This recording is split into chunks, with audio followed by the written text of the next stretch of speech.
I'm a simple girl. Always have been. The first time I fell in love, my best friend told me, if a guy's a player, just get a new one. I took her advice to heart. My first boyfriend wasn't exactly faithful. He had this inseparable girl bro, always hanging around. So I found another one. My second boyfriend wasn't great either. He practically lived in bars, and his phone was a graveyard of pretty girls' numbers. So I found another one. The third was still hung up on his old flame, a girl he could never forget. Just as I was about to start the hunt for number 4, my best friend kicked down my door and screamed at me, her voice cracking with desperation. The whole point of get a new one is that you dump the old one first? I just stared at her blankly. Oh, well, which one do you want? I can give you one. Growing up, I did what my parents told me. Now that I'm older, I do what my best friend Zoe tells me. My life has been a straight line of studying and exams. So, when I finally got into college, I decided it was time to spread my wings, challenge myself, get a boyfriend. I inherited my parents' good looks, so I wasn't exactly lacking in that department, but I had zero idea what to look for in a guy. For that, I consulted the expert, Zoe. She was trying on a new dress in front of the mirror, casually imparting all her wisdom. Guys are like dogs, Thea. You're too nice to them, and they don't know what to do with it. The best way to handle them is to keep them on their toes. A little pushback, then a little affection. Oh, and don't ever try to change a guy. If he's a player, just replace him. Keep replacing them until you find one you like. I sat on a small stool, dutifully taking notes and nodding thoughtfully. I sort of got it, but maybe not completely. If you're not satisfied, replace him. And so, just as I was getting ready to find my fourth replacement, my first one found me. He cornered me, his voice tight with anger. Thea, who are those two guys? Why are they telling everyone you're their girlfriend?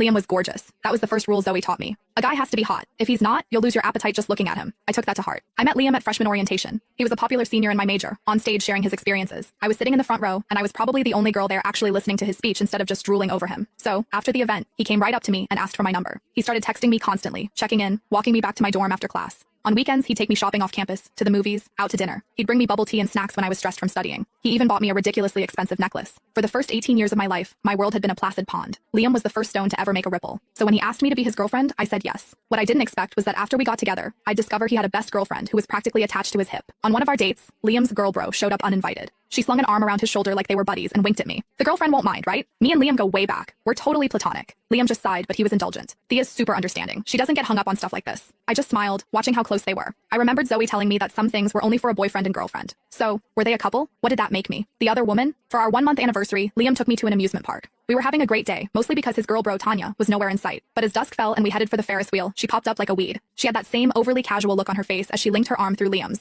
Liam! What a coincidence. You're here too? He smiled at her. Tanya, what are you doing here? Did you come by yourself? Yup, she said, her voice tinged with something sour. You know me. I can't stand hanging out with other girls. There's so much drama, and the guys were all busy today. They stood there chatting as if I didn't exist, as if I were just a stranger passing by. Finally, Liam seemed to remember me, though there wasn't a hint of apology on his face. Thea, Tanya's here by herself. Why don't we let her join us? At that, Tanya finally looked at me, plastering a look of regret on her face. Oh, the girlfriend. I didn't even see you there. You're not mad, are you? Tanya let out a little hiss. Liam and I are just friends. You really don't need to be so jealous about everything. I hadn't even said a word, and she was already painting me as the crazy, jealous girl. I smiled sweetly and shook my head. It's fine. I know you don't get along with other girls. The more the merrier. Tanya's expression flickered, as if she could tell I was being passive-aggressive. But Liam, bless his heart, completely missed it. He just thought I was being sweet and understanding.